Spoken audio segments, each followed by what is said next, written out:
Qirolicham ko'chaga chiq,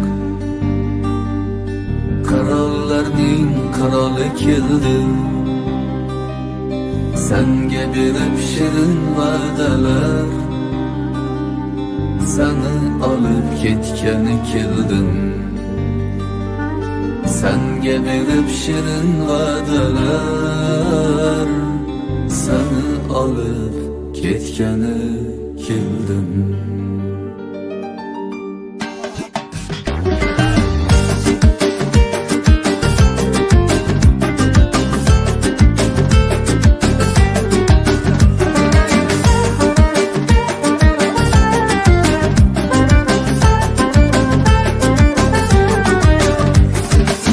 Gelmedin doğrusunu ayt, caningga jon berishlarimni.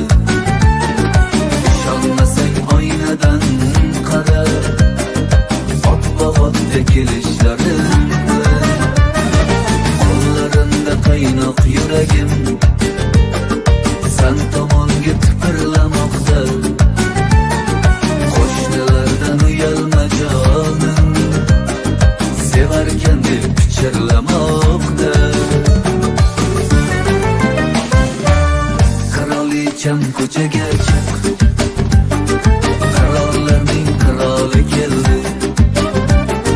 Senga berib shirin va'dalar, seni olib ketgani keldim. Ey qirolicham ko'chaga chiq, qirollarning qiroli keldi. Senga berib shirin va'dalar, seni olib ketgani keldim.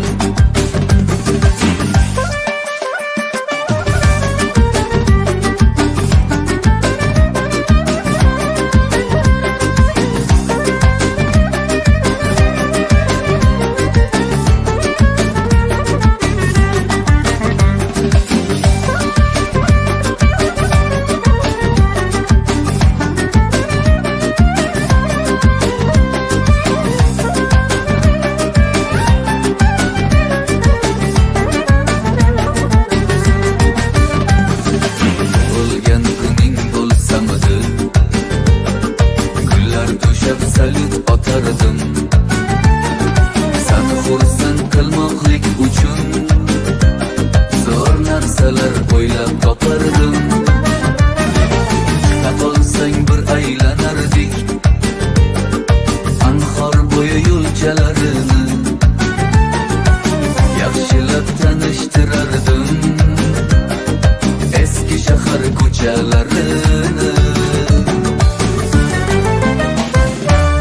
Qirolicham ko'chaga chiq, qirollarning qiroli keldi. Senga berib shirin va'dalar, seni olib ketgani keldim. Ey qirolicham ko'chaga chiq,